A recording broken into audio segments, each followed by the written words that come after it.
I'm going to turn it over to Trevor now. Hello, my friends. You talked about your drink of choice, and gin's always been a drink of my choice. But when you invited me to this event, I couldn't help but think about the last time we met. I mean, the last time we got together is just when COVID was about to shut down everybody's travels.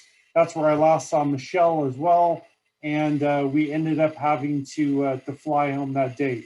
But before we left town, we did talk about one of my favorite drinks, and that is a gin that is produced from Barr Hill. So if you're not familiar with Barr Hill, they started out in 2011 out in Hardwick, kind of near Greensboro up in Vermont. And it was a two-partner collaboration. So it was Todd, he was a lifelong beekeeper and was raising bees in the area. And it was Ryan, who was referred to himself as a fermentation enthusiast. And together, they worked together to create this beautiful product called Barr Hill Gin.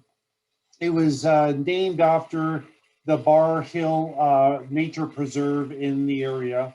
And so this is not my lunch box. This is actually a little gift box that they sell it in, which is nice because it has their regular gin, which is just a beautiful gin. It's got these beautiful botanicals.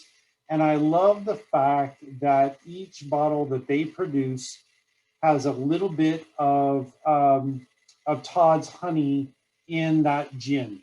So it takes a little edge off the bite of the gin.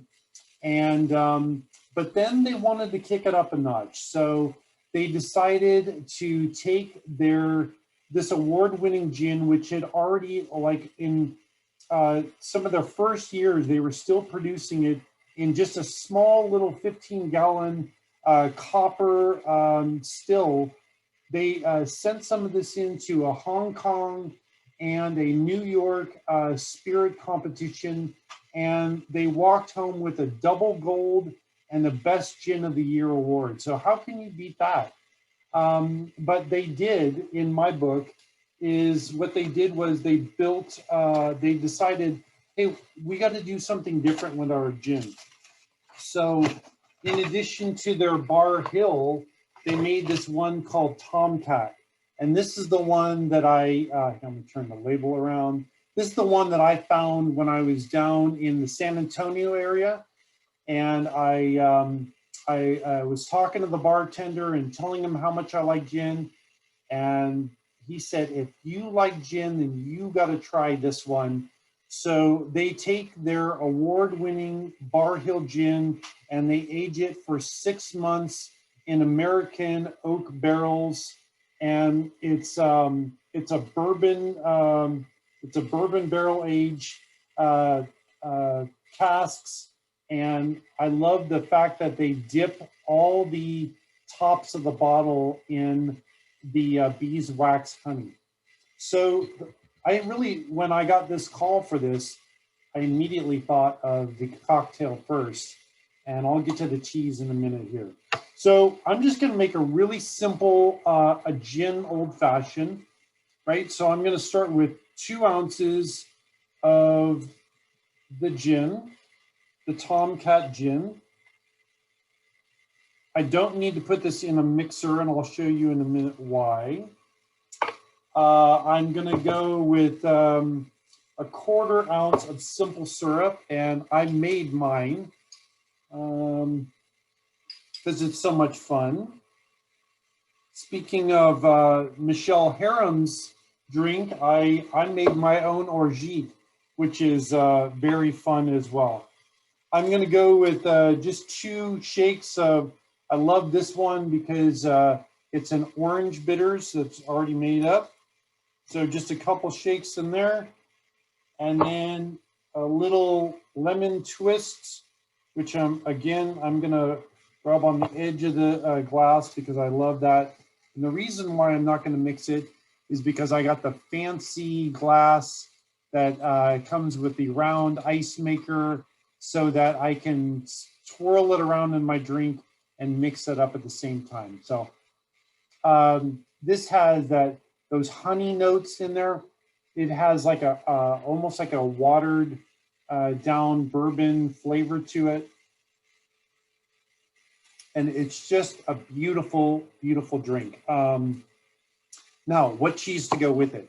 Well, I told you that my liquor of choice has always been gin. And a while back, one of my friends who's a cheesemonger, he got in a new cheese to the shop and he goes, Trevor, you got to try this. I know how much you like gin. And what he showed me was this guy right here, Deer Creek, the Blue Jay. This is a gold medal winning cheese that's made out of Sheboygan, Wisconsin. It's also an ACS award winner. And what they do is they add 5 10-gallon containers of cream to each batch of this. And I also love it. And I think it works so well with gin because it has whole juniper berries in it that have been lightly crushed. This is just a gorgeous cheese. It's so incredibly creamy. I'm going to try it today with, I'm kind of a cheese purist. I'm like I'll use a cracker as a vehicle to enjoy cheese, but whenever I can not have a cracker, I try and enjoy that. I'm using a Rain Coast Crisp. It's got nice little bits of dried fruit in there. I think that it works really well with the cracker and the drink. So, Michael Landis, this drink's for you. Thank you so much for inviting me. As I said, I'm a cheese purist, so gotta enjoy it. Gotta enjoy life. Thank you, my friend. Trevor, I have a bottle of the Tomcat from our trip down in San Antonio when we were down there, and you got that. I immediately went out and I bought a bottle, and I enjoy that as much as I enjoy my bourbon.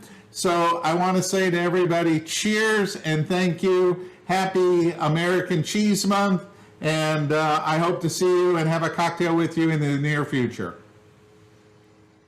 Well, thank you, Michael. It was awesome. Thanks, Michael. Good You're to see you. welcome.